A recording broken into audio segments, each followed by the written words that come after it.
Obviously excited to get out of the game with a victory. Hats off to William and Mary. They were kind of exactly what we thought that they were. They're extremely well coached. They played hard. They didn't make any mistakes. I would anticipate these guys winning some games. Obviously we got a long ways to go on all three sides of the ball. I'd like to give a quick shout out to Nick O'Toole. You talk about flipping the field. He averaged around 50 yards a punt, which when you're talking about hidden yardage is good. Our defense had great field position the whole day. One turnover on offense put them in a little bit of a bad situation. We held them to a field goal there. Offensively, we're obviously still trying to find an identity. I thought Paul managed the game well. Had one bonehead play where he dropped the ball on a sack, but other than that, I thought he managed it well.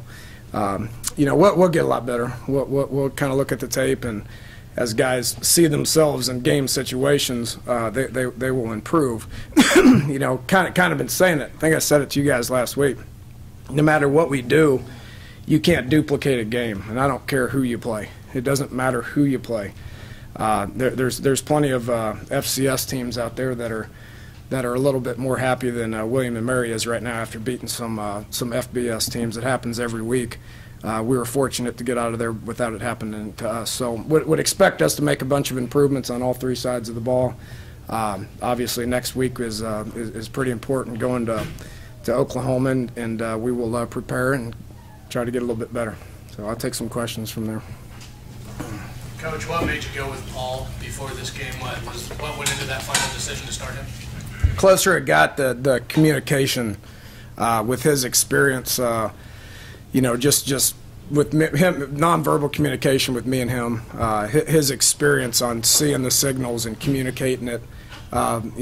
Clint's got more game experience, but without the game experience in our offense. Paul, I just felt a little bit more comfortable with Paul out there. Thought his tempo was really good the first three drives, especially that first one, we marched it right down and scored. The next two drives, we moved the ball. It fizzled out, but we moved the ball. Then after Paul got going a little bit, my plan was to kind of put Clint in the second quarter and see what happens. And 2, 3 and outs, I felt like it was appropriate to go back with Paul, and he did a pretty good job of managing the game. So just communication and putting the ball in play, getting the ball to some of our guys that can make plays. Hey, what was the thought process of the first half, trying the 55-yard field goal? William Mary comes back and scores the next two possessions. It really seemed to be a momentum swing. What was your thinking at the time going for a field goal? Well, I've seen Josh make about 90% of those in practice. He's made 50-yard field goals consistently. Has got a good leg. Just didn't hit it, But he got that one out of his system, and then he came back and he knocked the next one through. Got all the confidence in the world of him, and putting that thing through the uprights. So I don't regret that decision, though. After last year having to play so many freshmen and newcomers in the secondary, you went with Darryl Worley again late in the game in what's obviously a pressure situation.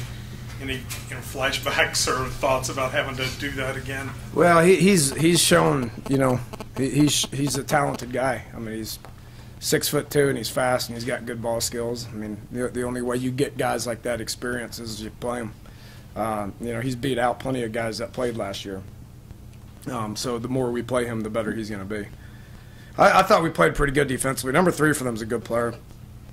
What's his name? The Laws kid. I mean, he's a good player. Is that his name, or is it the McBride kid? Yeah, that Trey McBride. He's a good player. He made plenty of plays last year. We were in position to make a couple of those plays, and he won the battle. Touched on O'Toole and what he was able to do. Can you go a little more in depth on that? I guess how important that was field position wise, being able to set you guys up. Yeah, I've been saying it for 3.5, 4 weeks that Coach DeForest is as good a special teams coordinator there is in the country. And the schemes that he's put in place, I feel really good about the amount of time that he's spent with Nick O'Toole, Molinari, Josh Lambert, as well as all the other guys. I mean, it's going to pay off, and it showed it today. I mean, we made a ton of plays in the kicking game. Nothing hurt us out there. Jordan should have caught that punt that hit and moved us down into the 5. I mean, that's probably the one thing that happened special teams wise that I was disappointed with. But other than that, you know, the hidden yardage point of view was something that we capitalized on. He's got a big leg. That's why we recruited him. You know, he's a big kid and he's got a good leg, and he's getting a lot of individual attention from Coach DeForest, which is paying off. Do you like what you saw from the running backs today? Yeah, it was disappointing we didn't get loose. You know, we ran the ball probably more than any time in the history of my coaching career. You know, but I felt like it was the right thing to do. They were dropping a lot of people. You couldn't really get a beat on whether they were going to drop them, whether you're going to blitz them. So when they were blitzing them, they were doing it from, you know, from a look that we felt good about the run game. So they did a good job of taking care of the football. You know, we handed to them a good bit. Thought Dreamus got us some big first downs on some second effort stuff. Wendell's second effort to get in the goal line was good. You know, Sims makes some guys miss us, some stuff that you don't really, you know, see that's kind of between the tackles and stuff. Was a little disappointed we didn't get anybody free. We didn't make a guy miss and get a big play, which I think we will once we, you know, as we go on. Yeah, I know you take what teams give you, but do you see the personality of this team being a running type ball club rather than 50 passes a game? Yeah, I mean, that's quite evident. We threw 27 passes, which, you know, I don't care. You know, it doesn't matter to me. I mean, whatever we're good at is what we're going to do. You know, it doesn't matter if we win by 1 or win by 40 or if we throw 50 passes and win or rush the ball 50 times and win. We got to figure out what we do well. And Coach Crook's done a good job with those guys of developing that mentality of coming off and striking you. And we've worked hard on ball security. You know, we were a little bit uneasy at quarterback, as you guys can probably, you know, sense and figure out. So I think once they get a little bit more comfortable, Paul did some good things just as far as hitting some open guys on blitz. He got the ball out of his hands a lot, which was good. We'll look at the tape and we'll improve on it. I can guarantee you that. When you went back to Paul, did you know you were sticking with him the rest of the way, or were you just going to give him a few more series and he showed you that he deserved to stay at that point? Yeah, I felt better about him just in the 3 drives that Paul did. And Clint's going to keep getting a bunch of reps, and he's going to continue to get better because what he's lacking is snaps in our offense, the communication, the getting the signals and relaying that to the rest of the offensive guys, and then obviously making the plays. His eyes weren't in the right place several times, which cost us and resulted in a couple of 3-and-outs. He'll be able to improve on that. It has nothing to do with his ability. He'll be able to improve on that with just a bunch of snaps, and I would expect him to work hard on getting better and be ready when we need him. Are you still 50-50 next week then? I don't know. I mean, if I was to make a decision right now, it probably wouldn't be the case since how I played Paul the whole second half.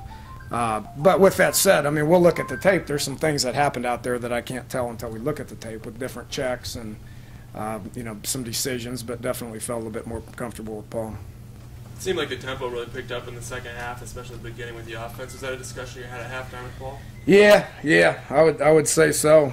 You know, he did. I mean, he completed like 80% of his passes. I mean, he was pretty accurate. We just, again, when we fell behind, we were a little bit more interested in doing what we got to do to be able to get back into the game and win, which I felt like we did that. Felt like we were getting enough in the run game to be able to move the ball down and seal it there in the fourth quarter. But again, I said the first quarter I thought our tempo was great offensively, and then we sat there and we moped around for 4 or 5 series, and then we talked about that at halftime. We came back out and we played much quicker in the second half. What do you see the difference between this year's defense and last year's being? I mean, you have to be a lot more comfortable with what you saw out there today. Yeah. I mean, it's the same scheme. It's the same players. It's a different mentality. You know, our guys really played pretty good, other than just giving up a couple of big plays to the number 3 guys. It's just our guys are going to have more confidence. They're going to give up plays. You know, I mean, what happened today with number 3 McBride making some plays, that's going to happen. I mean, next week when we play OU, I mean, they're going to have some guys that can make some plays. We got to be able to overcome that and just keep playing, which I think we did a really good job of that today. On the long touchdown to Carswell, did the safety come up because the running game had been so effective?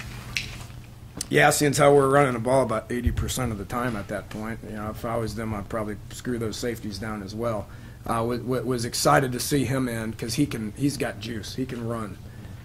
You know, KJ and Ivan are guys that are physical. They're going to play a bunch of snaps.